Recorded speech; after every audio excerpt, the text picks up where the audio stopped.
The path of mathematics YouTube চ্যানেলে সবাইকে স্বাগত জানাই। আশা করি সবাই ভালো আছো, সবাই সুস্থ আছো। আজকে আমরা চলে এসেছি আবার নতুন একটা ভিডিও নিয়ে। আজকে আমরা আলোচনা করব একটা নতুন অধ্যায় নিয়ে। আমরা আজকে আলোচনা করব ডিফারেন্সিবিলিটি অ্যান্ড ডিফারেন্সিয়েশন, অর্থাৎ অবকলন যোগ্যতা ও অবকলন, এই চ্যাপ্টার নিয়ে।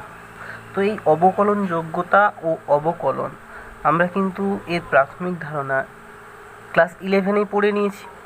তাই আমরা ক্লাস 12-এ যে ডিফারেন্সিবিলিটি বা ডিফারেন্সিয়েশন, অবকলন যোগ্যতা ও অবকলন, তো এর যে প্রাথমিক ধারণা সেই জায়গাটা আমরা বিস্তারিত আলোচনা করব না, শুধুমাত্র একটু টাচ দিয়ে চলে যাব যে এর বেসিক জায়গাটা কী ছিল, মানে আমরা ডিফারেন্সিবিলিটি বা ডিফারেন্সিয়েশন বলতে কী বুঝেছিলাম এবং তার বেসিক প্রক্রিয়াটা কী। তো দেখো, তার জন্য একটা অপেক্ষকের ডিফারেন্সিয়েশন বোঝার জন্য আমরা একটা ফাংশন নিয়েছি প্রথমে, y = fx। এখন দেখো আমরা কি করতে চাইছি না, এই এক্সটাকে আমরা একটু স্লাইডলি ডিসপ্লেস করতে চাইছি, মানে এক্সের ভ্যালুটার কিছু পরিবর্তন করতে চাইছি। তাহলে এক্সের ভ্যালুকে পরিবর্তন করে আমরা কি করলাম, এক্স প্লাস ডেল্টা এক্স, যেখানে ডেল্টা এক্সটা হচ্ছে এক্সের খুবই সামান্য পরিবর্তন, মানে বৃদ্ধিও বলতে পারো, হ্রাস বলতে পারো। তাহলে সেক্ষেত্রে যেহেতু এক্সের মানটা আমরা চেঞ্জ করলাম, মানে কিছুটা পরিবর্তন করলাম, এক্স প্লাস ডেল্টা এক্স করলাম, তাহলে সেই এখন y = fx অপেক্ষকের মান, তার ক্ষেত্রেও কিছুটা পরিবর্তন লক্ষ্য করা যাবে। এখন y = fx এর অপেক্ষকের মান কত হবে না, যখন x ছিল তখন অপেক্ষকের মান কত হতো, fx। তাহলে এখন যদি x প্লাস ডেল্টা এক্স হয়, কার মান, x এর মান, তাহলে নিশ্চয়ই fxটা চেঞ্জ হয়ে যাবে, f(x + Δx) হবে। তার মানে y এর বা fx এর মানেরও কিন্তু কিছুটা পরিবর্তন হবে। তো আমরা ধরে নিলাম যে y বা fxটা কি হলো, পরিবর্তিত হয়ে y + Δy হলো না। কখন না, যখন xটা পরিবর্তিত হয়ে x + Δx হচ্ছে, তখন yটা পরিবর্তিত হয়ে কত হলো, y + Δy। তাহলে দেখো, আমরা এখন y + Δy সমানই বলতে পারবো f(x + Δx), কারণ দেখো y + Δy কে আমরা কি ধরেছি না, যখন x এর ভ্যালুটা x + Δx, তখন y = fx এর ফাংশনাল ভ্যালু। তার মানে y + Δy সমান অবভিয়াসলি f(x + Δx) হবে। তাহলে এখন দেখো, এখান থেকে আমরা বলতে পারছি ডেল্টা y সমান f(x + Δx - y)। আবার আমরা জানি যে y = fx হয়, তাহলে আমরা y এর জায়গায় fx কে বসাতে পারবো। তাহলে y এর জায়গায় fx বসিয়ে দিলে ডেল্টা y এর মান কত পাচ্ছি, f(x + Δx - fx। এখন দেখো আমরা কি চাইছি না, x এর সাপেক্ষে fx এর অন্তর্কলজ বা ডিফারেন্সিয়েশন বলতে আমরা কি বুঝবো। তাহলে দেখো, প্রথমেই বলি যে ডিফারেন্সিয়েশন বা অন্তর্কলজ নির্ণয় করতে গেলে আমাদেরকে কিন্তু একটা নির্দিষ্ট ভেরিয়েবলের সাপেক্ষে নির্ণয় করতে হবে। তো দেখো, মূলত অন্তর্কলজ বা ডিফারেন্সিয়েশনটা ইন্ডিপেন্ডেন্ট যে ভেরিয়েবল আছে, ইন্ডিপেন্ডেন্ট ভেরিয়েবলের সাপেক্ষেই বের করা হয়ে থাকে সাধারণত। তার মানে এই নয় যে আমরা ডিপেন্ডেন্ট ভেরিয়েবলের সাপেক্ষে বের করতে পারবো না, আমরা বের করতে পারবো, ঠিক আছে।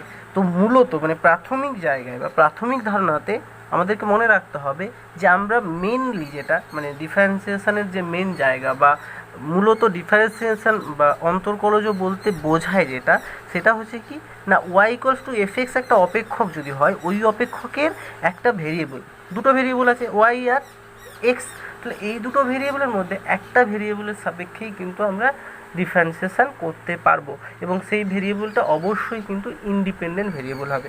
ইন্ডিপেন্ডেন্ট ভেরিয়েবল তাহলে কি, এখানে x, তাহলে আমরা x এর সাপেক্ষে fx এর অন্তর্কলজ, সেটাকে আমরা চিহ্নিত করব কি দিয়ে, f'(x) দিয়েও চিহ্নিত করতে পারি, অথবা dy/dx দিয়েও চিহ্নিত করতে পারি, অথবা y1 দিয়ে চিহ্নিত করতে পারি, অথবা অনেকে y' দিয়ে চিহ্নিত করে।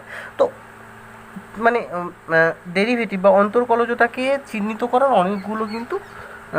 অনেকগুলো কিন্তু নোটেশন রয়েছে, তো আমরা যে কোনো একটা নোটেশন ব্যবহার করতে পারি। তো বলছে দেখো, এখন আমরা যে x এর সাপেক্ষে fx এর অন্তর্কলজকে f'(x) বা dy/dx বা y1 বা y' দ্বারা চিহ্নিত করলাম, তাহলে f'(x)টা কী বোঝাবে না, f'(x)টা বোঝাবে x এর সামান্য পরিবর্তনের জন্য। দেখো, x এর সামান্য পরিবর্তনের জন্য x এর সাপেক্ষে y এর পরিবর্তনের হার। দেখো, x এর সামান্য পরিবর্তনের জন্য মানে কি, আমরা তাই জন্য কি করেছি, Δx → 0 করেছি।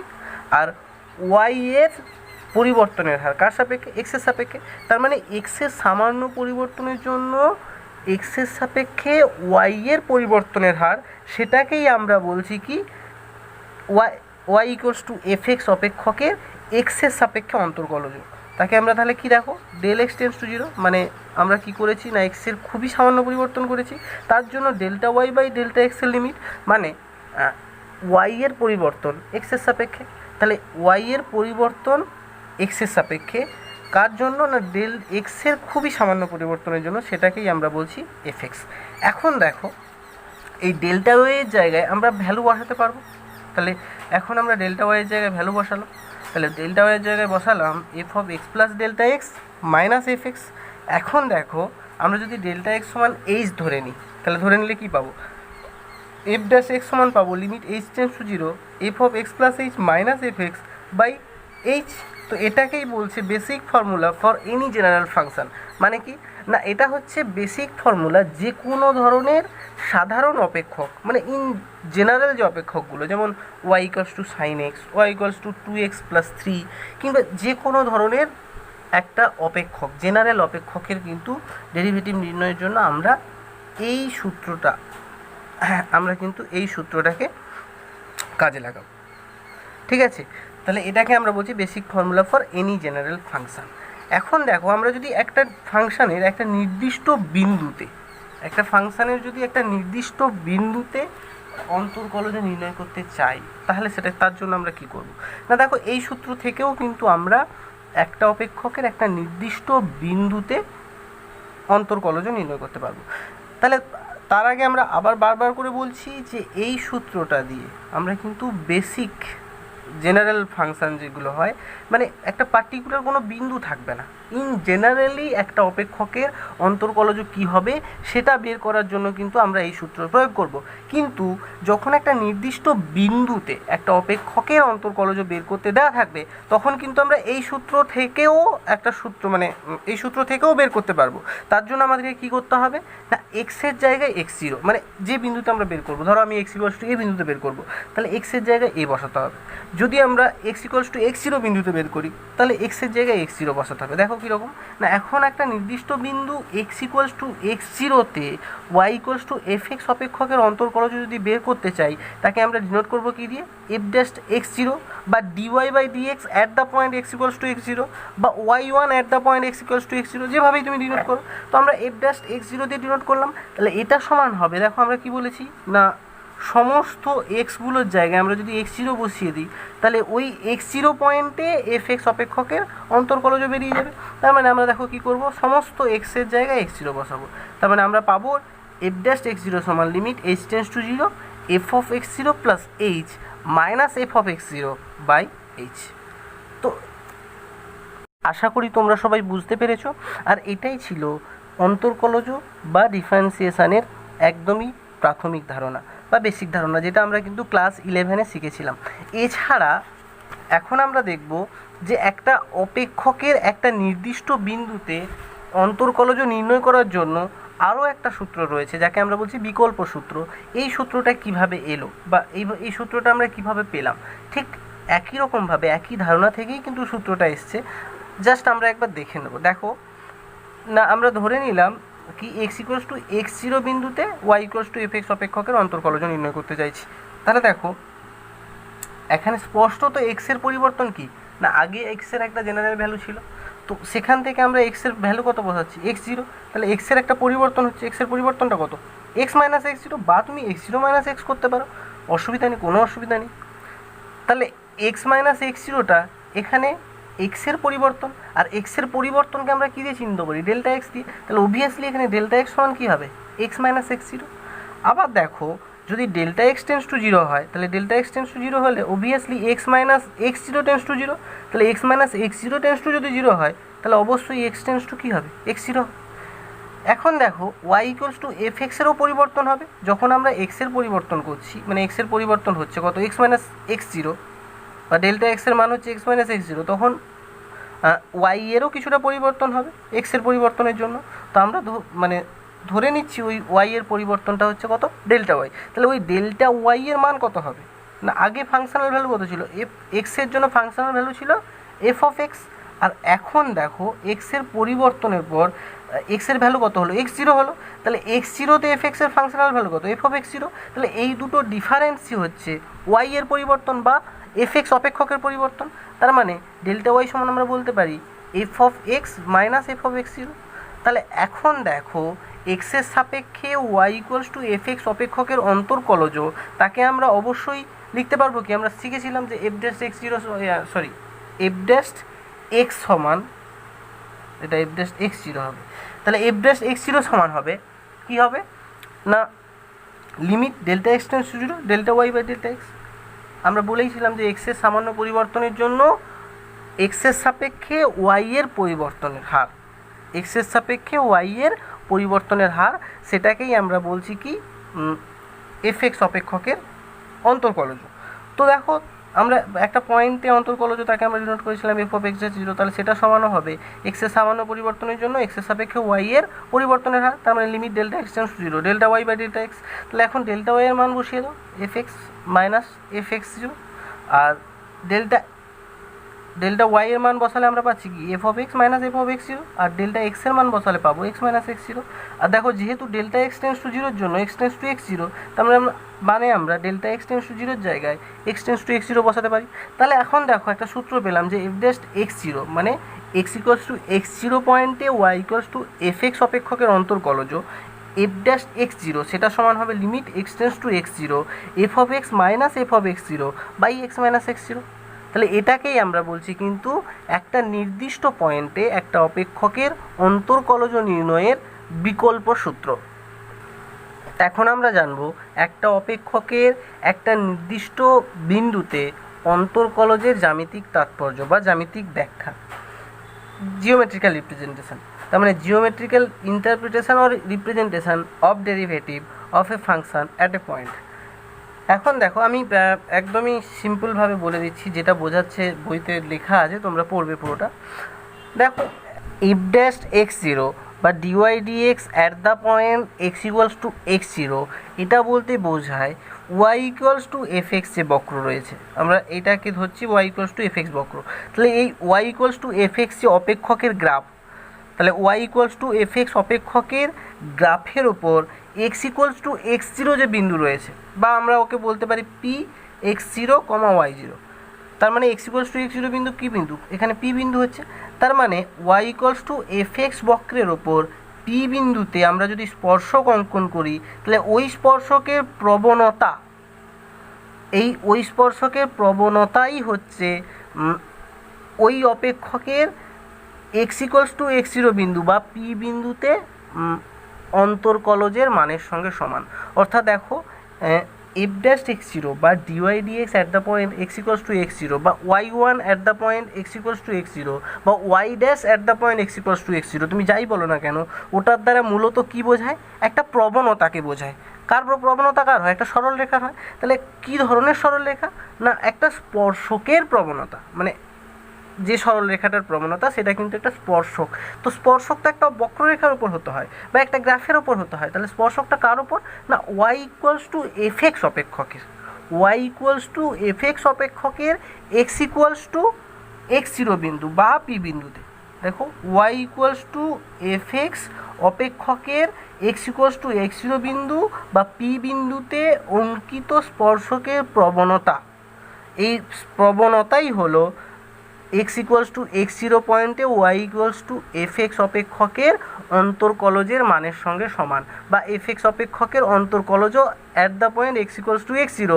এটা বলতেই বোঝায় যে y equals to f x বক্রের পি বিন্দুতে বা x equals to x zero বিন্দুতে অঙ্কিত স্পর্শকের প্রবণতা। আশা করি বোঝা গেছে। এখন আমরা জানবো হার পরিমাপক হিসেবে অন্তর্কলজ, derivative as a rate measure. তো দেখো ডেরিভেটিভের সংজ্ঞা বা অন্তর্কলজের সংজ্ঞা যখনই আমরা দিয়েছিলাম বা প্রাথমিক ধারণা একটু আগেই যখন আমরা আলোচনা করলাম, তখন স্পষ্টভাবেই বলা ছিল যে এক্সের সামান্য পরিবর্তনের জন্য এক্সের সাপেক্ষে ওয়াই এর পরিবর্তনের হার, এক্সের সাপেক্ষে ওয়াই এর পরিবর্তনের হারকেই আমরা বলবো কি y equals to f x অপেক্ষকের ডেরিভেটিভ বা অন্তর্কলজ। তাহলে দেখো ডেরিভেটিভ বা ডিওয়াই ডিএক্স বা এফ ড্যাশ এক্স বলতে আমরা বুঝতাম limit delta x tends to zero delta y by delta x. তাহলে delta x tends to zero মানে কি না এক্সের সামান্য পরিবর্তন। Delta x tends to zero মানে কি এক্সের খুবই সামান্য পরিবর্তন, একদমই মানে যেটা টেন্স টু জিরোর দিকে, মানে একদমই সামান্য যদি আমরা পরিবর্তন করি তাহলে সেই ক্ষেত্রে ডেল্টা ওয়াই বাই ডেল্টা এক্সের লিমিট মানে কি না এক্সের সাপেক্ষে ওয়াই এর পরিবর্তনের হার, সেটাকেই আমরা বলছি কি একটা অপেক্ষকের ডেরিভেটিভ বা অন্তর্কলজ। তার মানে অন্তর্কলজ আসলে একটা কিন্তু পরিবর্তনের হারকে প্রকাশ করে। তার মানে আমরা কিন্তু একে অবশ্যই রেট মেজার হিসাবে ব্যবহার করতে পারি। এখন আমরা একটা খুবই গুরুত্বপূর্ণ উপপাদ্য নিয়ে আলোচনা করব। তো বলেছে দেখো উপপাদ্য বা থিওরাম ওয়ানে বলেছে যদি কোনো অপেক্ষক y equals to f x তার সংজ্ঞার অঞ্চলের কোনো বিন্দুতে অন্তর্কলনযোগ্য হয় তবে ওই অপেক্ষকটি উক্ত বিন্দুতে সন্তত হবে। তাহলে কি বলেছে না একটা অপেক্ষক একটা বিন্দুতে যদি অন্তর্কলনযোগ্য হয় বা ডিফারেন্সিয়েবল হয় তাহলে অবভিয়াসলি ওই পয়েন্টে ওই অপেক্ষকটা সন্তত হবে বা কন্টিনিউয়াস হবে। তার মানে একটা বিন্দুতে একটা অপেক্ষক ডিফারেন্সিয়েবল হলেই কিন্তু ওই বিন্দুতে অটোমেটিক্যালি অপেক্ষকটা কন্টিনিউয়াস হবে। তার মানে আমরা এখান থেকে বলতে পারি ডিফারেন্সিয়েবিলিটি টেন্ডস টু কন্টিনিউটি। কিন্তু দেখো বিপরীতটা কিন্তু সবসময় সত্য নয়। বিপরীতটা কেন সত্য নয় বা বিপরীতটা সত্য নয় বলতে কি বোঝাচ্ছে না একটা অপেক্ষক একটা বিন্দুতে কন্টিনিউয়াস হলেই আমরা বলতে পারবো না যে ওই অপেক্ষকটা অবশ্যই ওই বিন্দুতে ডিফারেন্সিয়েবল হবে। তো সেক্ষেত্রে ডিফারেন্সিয়েবল হতে পারে নাও হতে পারে। তার মানে আমরা একটা জিনিস বলতে পারি যে এখান থেকে বলতে পারি যে ডিফারেন্সিবিলিটি ইমপ্লাই করছে continuity, but continuity not imply differentiability. তার মানে একটা বিন্দুতে একটা অপেক্ষক কন্টিনিউয়াস হলেই কিন্তু ডিফারেন্সিয়েবল হবে এর গ্যারেন্টি আমরা দিতে পারবো না। কিন্তু একটা অপেক্ষক একটা বিন্দুতে যদি ডিফারেন্সিয়েবল হয় তাহলে অবশ্যই ওই অপেক্ষকটা ওই বিন্দুতে কন্টিনিউয়াস হবে এবং তার গ্যারেন্টি আমরা দিতে পারবো। এখন আমরা জানবো কতকগুলি আদর্শ অপেক্ষকের অন্তর্কলজ। তো আমরা ক্লাস 11-এই কিন্তু এই আদর্শ অপেক্ষকের অন্তর্কলজ সমস্ত অন্তর্কলজ বের করেছিলাম ডেফিনেশান থেকে। মানে আমরা প্রথমে যে সূত্রটা পেলাম যে এফ ড্যাশ এক্স সমান limit h tends to zero f of x plus h minus f x by h. তাহলে ওই সূত্রটা প্রয়োগ করে আমরা সমস্ত যে স্ট্যান্ডার্ড ফাংশন বা আদর্শ অপেক্ষকগুলো রয়েছে সেগুলোর কিন্তু ডেরিভেটিভ বা অন্তর্কলজ নির্ণয় করতে পারবো। তো আমরা কি করব এখানে একবার জাস্ট ফর্মুলাগুলো দেখে নেব যাতে আমাদের অঙ্ক করার জন্য তো অবশ্যই ফর্মুলাগুলো মনে রাখতে হবে। তো জাস্ট আমরা একবার ফর্মুলাগুলো দেখে নেব, তোমরা কি করবে ফর্মুলাগুলো কিন্তু অবশ্যই মনে রাখার মতো করে তৈরি করে নেবে। তাহলে দেখো প্রথমে 1 নম্বর বলেছে d dx of c, d by dx of c equals to zero. C যেখানে একটি ধ্রুবক, তার মানে যে কোনো ধ্রুবক অপেক্ষকের আমরা যদি ডেরিভেটিভ করি বা অন্তর্কলজ বের করি তাহলে সেই অন্তর্কলজের মান কত হবে 0 হবে। যেমন উদাহরণ দিয়েছে d dx of 5 equals to 0।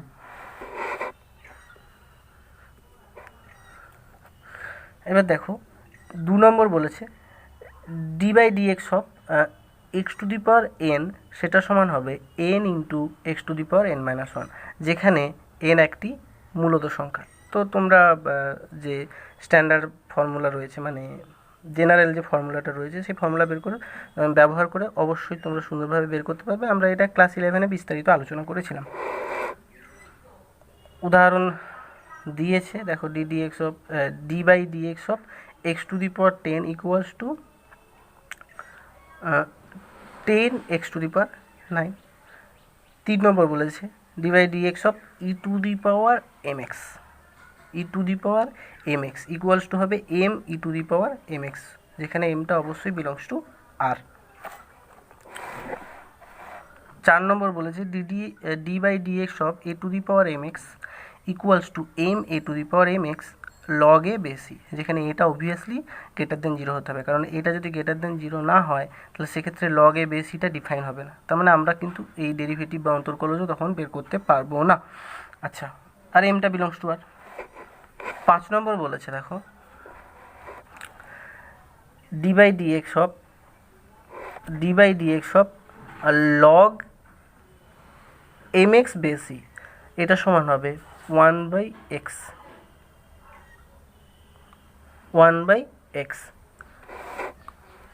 নম্বর বলেছে d by d x of sine m x, এটা সমান হবে এম কস এম এক্স, যেখানে এমসটা অবশ্যই বিলংস টু আর।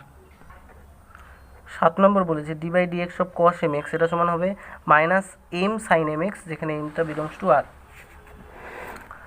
8 নম্বর বলেছে d by d x of tan m x, এটা সমান হবে m sec square m x, যেখানে এমটা বিলংস টু আর।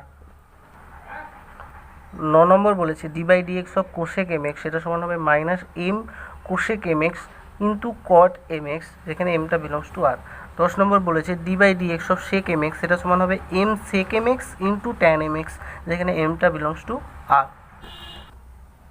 11 নম্বর বলেছে d by d x of cot m x equals to minus m into cosec square m x, যেখানে এমটা belongs to আর। তো মোটামুটি স্ট্যান্ডার্ড যে ফাংশনগুলো ছিল বা আদর্শ অপেক্ষকগুলো ছিল, সেই অপেক্ষকগুলোর ডেরিভেটিভের সূত্র বা অন্তর্গলজ নির্ণয় করার সূত্র কিন্তু আমরা শিখে ফেললাম। এখন দেখো ক্লাস 11-এর যে স্ট্যান্ডার্ড ইকুয়েশন, মানে স্ট্যান্ডার্ড যে ফাংশন বা স্ট্যান্ডার্ড যে ম্যাপিং যেগুলো ছিল, যেগুলোর আমরা ডেরিভেটিভ শিখিনি, এখন আমরা সেইগুলো নিয়ে আলোচনা করব। কি না, দেখো আমরা ক্লাস 11-এ কিন্তু আমাদের ট্রাইগোনোমেট্রিক যে ইনভার্স ফাংশন, সেই ট্রাইগোনোমেট্রিক ইনভার্স ফাংশনের কোনো ধারণাই ছিল না। তাহলে আমরা সেই ধারণা তৈরি করেছি ক্লাস 12-এ এসে। তার জন্য আমরা ক্লাস 11-এ কিন্তু ইনভার্স ফাংশনগুলোর যে ডেরিভেটিভ বা অন্তর্কলজ নির্ণয় করার সূত্র কিন্তু আমরা শিখিনি। তাই আমরা ক্লাস 12-এ এখন এই ইনভার্স ফাংশনগুলোর ডেরিভেটিভ নির্ণয় করা শিখব। তো আমি একটা দেখিয়ে দেবো, বাদ বাকিগুলো একই রকমভাবে সবগুলোই কিন্তু একই পদ্ধতিতে আমরা বের করব। তাহলে আমরা একটা দেখিয়ে দেবো এবং বাদ বাকি সূত্রগুলো কী হয় জেনে নেব। তো তোমাদের দায়িত্ব হচ্ছে বাদ বাকি, আমি যে একটা দেখাবো সেটা তো দেখিয়ে দিলাম, তো বাদ বাকি যেগুলো থাকলো সেগুলো তোমাদেরকে নিজেদেরকেই চেষ্টা করা বের করার। তো দেখো আমরা দেখাবো যে d by d x of cos inverse x, সেটা সমান হয় মাইনাস 1/√ওভার অফ 1 মাইনাস এক্স স্কোয়ার, যেখানে মনে রাখতে হবে এক্সটা কিন্তু -1 থেকে 1-এর মধ্যে অবশ্যই হবে, অথবা মড এক্সটা <1 যাই বলে একই জিনিস। তো দেখো প্রমাণ করার জন্য আমরা এখানে বলাই আছে যে এফ এক্স যে ফাংশনটা দেওয়া আছে সেটা হচ্ছে কস ইনভার্স এক্স। তো আমরা জানি এফ ড্যাশ এক্স সমান হয় limit h tends to 0 f of x plus h minus f x by h. তার মানে আমরা f of x plus h মানে cos inverse x plus h বসিয়ে দিলাম, এফ অফ এক্স মানে হচ্ছে কস ইনভার্স এক্স বসিয়ে দিলাম। এখন দেখো আমাদেরকে একটা জিনিস ধরতে হবে যে কস ইনভার্স এক্স প্লাস এইচ সেটা সমান আমরা ধরবো ওয়াই প্লাস কে। তাহলে এখন দেখো এইচ টেন্ডস টু 0-এর জন্য কে টেন্ডস টু 0 হবে। এই যে এইচ টেন্ডস টু 0 হলে, এইচ টেন্ডস টু 0 হলে এখানে কত হবে, হ্যাঁ এইচ টেন্ডস টু 0 হলে আমরা দেখো এখানে এইচের মান যদি 0 বসাই তাহলে এটা কত পাবো, কস ইনভার্স এক্স সমান ওয়াই প্লাস কে। আবার দেখো এখানে তো ওয়াই সমানই কস ইনভার্স এক্স, তাহলে ওয়াই আর কস ইনভার্স কেটে যাচ্ছে, তার মানে কের ভ্যালু কত হয়ে যাচ্ছে 0 হচ্ছে। তাহলে এইচ টেন্ডস টু 0-এর জন্য কে টেন্ডস টু কিন্তু 0 হবে। আর এখান থেকে আমরা বলতে পারি দেখো এক্স প্লাস এইচ সমান cos of y plus k, তাহলে এইচ সমান হচ্ছে cos of y plus k minus cos y. এখন দেখো তাহলে আমরা বসিয়ে দিলে এখানে কি পাবো, তাহলে কস ইনভার্স এক্স প্লাস এইচ, তাহলে কস ইনভার্স এক্স প্লাস এইচের জায়গায় আমরা বসাবো ওয়াই প্লাস কে, আর কস ইনভার্স এক্সের জায়গায় আমরা বসাবো ওয়াই। তাহলে বসিয়ে দিলে দেখো উপরে কে হয়ে গেল, আর নিচে কি পাবো না এইচ সমান cos of y plus k minus cos y আমরা বের করেছি, বসিয়ে দিলাম। এখন দেখো নিচেরটাকে কস এ মাইনাস কস বি এর ফর্মুলায় ফেললে আমরা পাচ্ছি 2 sine y plus k plus y by 2 into sine y minus k y minus y minus k by 2। তো এখান থেকে পাচ্ছি মাইনাস একটা বাইরে বেরিয়ে যাবে। তো দেখো কে বাই টু করে মানে আমরা লিমিটের ফর্মুলায় আনার জন্য কি করলাম, 1/sin of y plus k by 2 এটাকে আমরা ফেলে রেখে দিলাম। আর কি করলাম না সাইন কে বাই 2 আর এই কে বাই 2টাকে নিচে নিয়ে চলে এলাম। তাহলে দেখো সাইন কে যদি টেন্ডস টু 0 হয় তাহলে কে বাই 2 কী হবে, টেন্ডস টু 0 হবে। এখানে ভুল আছে একটু, বইতে কারেকশান করে নেবে, কে বাই 2 টেন্ডস টু এটা কিন্তু 0 হবে, কে বাই 2 টেন্ডস টু 0। তাহলে সাইন কে বাই 2 এটার ভ্যালু কত হবে 1 হবে। তাহলে বসিয়ে দিলাম, বসিয়ে দিলে আমরা দেখো এখানে কে এর ভ্যালু 0 বসালে সাইন ওয়াই পাবো, তাহলে আমরা 1/sin ওয়াই পাচ্ছি। তাহলে এখন দেখো আমরা সাইন ওয়াই সমান √ওভার of 1 minus cos square y লিখতে পারবো। তাহলে আলটিমেট আমরা পেলাম কস স্কোয়ার ওয়াই সমান হবে এক্স স্কোয়ার। তাহলে বসিয়ে দিলে আমরা পাচ্ছি কত না -1/√ওভার 1 মাইনাস এক্স স্কোয়ার। তাহলে দেখো কস ইনভার্স এক্সের ডেরিভেটিভ কত পেলাম -1/√1 - x²। তো এইভাবে আমরা প্রত্যেকটা ইনভার্স ফাংশনেরই ডেরিভেটিভ বের করতে পারবো। যেমন দেখো এখানে d/dx of sign inverse x, তাহলে এই সাইন ইনভার্স এক্সের ভ্যালু কত হবে 1/√1 - x²। কস ইনভার্স এক্স আমরা বের করলাম। দেখো d/dx of tan inverse x এটা সমান কত হবে 1/1 + x²। For all x belongs to R, জানি আমরা যে ট্যান ইনভার্স এক্সটা সমস্ত এক্স বিলংস টু আর এর জন্য ডিফাইন, তার জন্য হবে। 15 নম্বর দেখো বলেছে d/dx of cosec inverse x, তাহলে কোসেক ইনভার্স এক্সের ডেরিভেটিভ কত হবে না -1/mod x ইন্টু √(x²-1). অবশ্যই মনে রাখতে হবে mod xটা কিন্তু গ্রেটার দেন 1, মানে কোসেক ইনভার্স এক্স যে অঞ্চলে ডিফাইন। আচ্ছা, এবার দেখো 16 দাগের বলেছে d/dx of sec inverse x, তাহলে সেক ইনভার্স এক্সের ডেরিভেটিভ কত হবে না 1/mod x ইন্টু √(x²-1). অবশ্যই মনে রাখতে হবে mod xটা কি গ্রেটার দেন 1, মানে সেক ইনভার্স এক্সটা যে অঞ্চলে ডিফাইন। তার মানে আমার সমস্ত ইনভার্স ফাংশনের ডেরিভেটিভ আমরা বের করতে পারবো, কোনো অসুবিধা নেই। এখন আমরা জানবো অন্তর্কলজের ধর্ম বা প্রপার্টিজ অফ ডেরিভেটিভস। দেখো এই প্রপার্টিজ অফ ডেরিভেটিভ আমরা ক্লাস 11-এও জেনেছিলাম, তো আমরা এখানে কি করব ছোট্ট করে একবার জাস্ট দেখে দেখে চলে যাব। 1 নম্বর বলছে যদি f(x) একটি অবকলনযোগ্য অপেক্ষক হয় এবং c কোনো ধ্রুবক হয়, তবে d/dx of c(f(x) equals to হবে cটা বাইরে বেরিয়ে যাবে d/dx অফ f(x). তাহলে কী হবে, ডেরিভেটিভের মধ্যে যদি কোনো কনস্ট্যান্ট থাকে তাহলে সেই কনস্ট্যান্টটাকে আমরা বাইরে বের করতে পারি। 2 নম্বর ধর্ম বলেছে f(x) আর g(x) যদি দুটি অবকলনযোগ্য অপেক্ষক হয়, তবে d/dx of f(x) plus gx সমান হবে d/dx of f(x) plus d/dx of gx। মানে কি, যোগের ক্ষেত্রে আমরা ডেরিভেটিভটাকে স্প্রেড করতে পারি, ঠিক একই রকমভাবে দেখো বিয়োগের ক্ষেত্রে আমরা ডেরিভেটিভকে স্প্রেড করতে পারবো।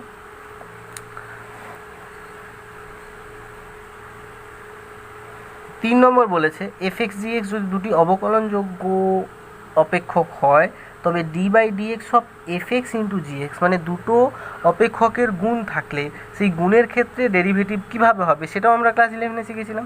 আর সেক্ষেত্রে হতো আগে কী করতাম, একটা ফাংশনকে বাইরে রেখে একটা ডেরিভেটিভ প্লাস অন্যটাকে বাইরে রাখতাম আর একটা ডেরিভেটিভ করতাম। মানে দেখো আমরা যদি f(x) আর gx এর গুণফলকে ডেরিভেটিভ করি, তাহলে আমরা প্রথমে কী করলাম, f(x)কে বাইরে রাখলাম, দিয়ে gx এর ডেরিভেটিভ করলাম, তারপরে gxকে বাইরে রাখলাম, f(x) এর ডেরিভেটিভ করলাম। তার মানে ddx of f(x) into gx এটা সমান হবে f(x) into d/dx into gx, d/dx of gx plus gx into d/dx of f(x). এটা কিন্তু আমরা পাবো। বা একে দেখো d/dxকে আমরা যদি g' দিয়ে লিখি তাহলে সুবিধা হবে, d/dx of f(x) into gx এটা সমান হবে f(x) into g' plus gx into f'(x). এখন আমরা দেখব যে দুটো অপেক্ষকের ভাগের ক্ষেত্রে কিভাবে ডেরিভেটিভ করতে হবে। তাহলে দেখো f(x) আর gx যদি দুটোই অবকলনযোগ্য অপেক্ষক হয়, যাতে করে অবভিয়াসলি gxটা কখনোই কিন্তু 0-র সঙ্গে সমান হবে না, নট ইকুয়ালস টু 0। তাহলে বলেছে d/dx of f(x) by gx সেটা সমান হবে কত না gx into f'(x) minus f(x) into g' by gx এর হোল স্কোয়ার। তাহলে মনে রাখতে হবে নিচে যেটা থাকবে সেটা কী হবে, ডেরিভেটিভের করার পরে হরে আসবে কি, ডেরিভেটিভ করলে হরে আসবে হরেরটা যেটা থাকবে তার বর্গ, মানে gx হরে ছিল তাই gx এর বর্গ, আর ওপরে আসবে দেখো প্রথমে হর gx ইন্টু লবের ডেরিভেটিভ f'(x) মাইনাস লব f(x) ইন্টু হরের ডেরিভেটিভ g'(x). তো এটা আমরা কিন্তু ক্লাস 11-এই জেনেছি, আমাদের কোনো অসুবিধা নেই। এখন আমরা একটা খুব গুরুত্বপূর্ণ জায়গা জানবো, বলেছে অপেক্ষকের অন্তর্কলজ, মানে derivative of function of A function. এটা করার জন্য আমরা কিন্তু চেন রুল কাজে লাগাবো। কি লাগাবো, এই যে চেন রুল বা শৃঙ্খল নিয়ম। তো এই চেন রুলটা কি আমরা কিন্তু জেনে নেব।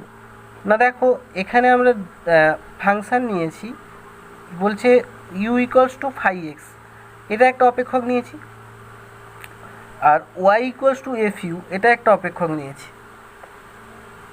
তাহলে দুটো অপেক্ষক নিলাম, কি u ইকুয়ালস টু 5x আর y ইকুয়ালস টু fu। তাহলে এখন যদি আমরা এই y এর ডেরিভেটিভ নির্ণয় করতে চাই কার সাপেক্ষে, x এর সাপেক্ষে, তাহলে কি করব না দেখো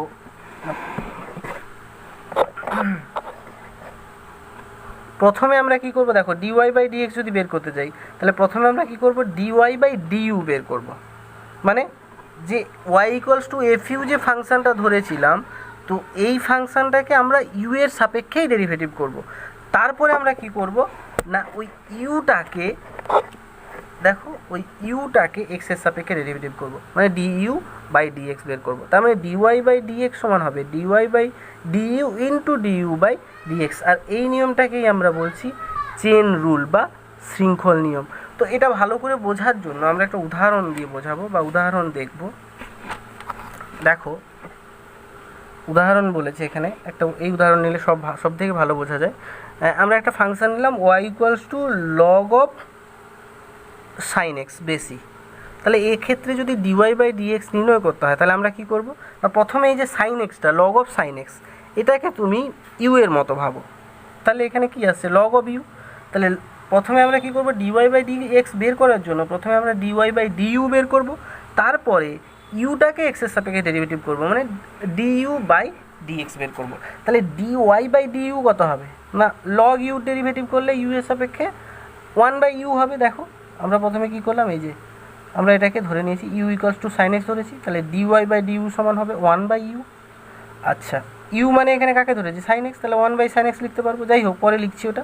আর ডিইউ বাই ডিএক্স সমান কত হবে, দেখো ডিইউ বাই ডিএক্স সাইন এক্সের ডেরিভেটিভ হবে কস এক্স।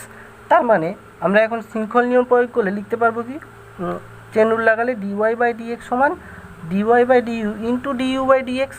তাহলে ডিওয়াই বাই ডিইউ এর মান কত 1/u বসিয়ে দিলাম, আর ডিইউ বাই ডিএক্স এর মান কত কস এক্স বসিয়ে দিলাম। এখন দেখো ইউ সমানই তো সাইন এক্স ধরেছি, তাহলে ইউ এর জায়গায় সাইন এক্স বসিয়ে দাও। তার মানে পাচ্ছি কত cos x by sine x মানে কট এক্স। তার মানে দেখো আমরা কিন্তু চেন রুল প্রয়োগ করে ডেরিভেটিভটা করে ফেলতে পারলাম। আশা করি চেন রুলটা খুব সুন্দরভাবে বোঝা গেছে। আজকে এই পর্যন্তই। আমরা এর পরের দিনের ভিডিওতে এই অধ্যায় থেকে যে সমস্ত সূত্রাবলী এখনও বাকি থেকে গেল আমাদেরকে কিন্তু জানতে হবে, তো সেইগুলো নিয়ে আলোচনা শুরু করব। তো আজকের ভিডিওতে কিন্তু আর বেশি আলোচনা করতে পারলাম না, কারণ ভিডিওটা অনেক বেশি লেন্দি হয়ে যাচ্ছে। ভিডিওটি ভালো লেগে থাকলে লাইক করো, বন্ধুদের সঙ্গে শেয়ার করো, আর এই চ্যানেলের সমস্ত ভিডিওর নোটিফিকেশান সবার আগে পাওয়ার জন্য চ্যানেলটিকে সাবস্ক্রাইব করো। দেখা হচ্ছে পরের ভিডিওতে।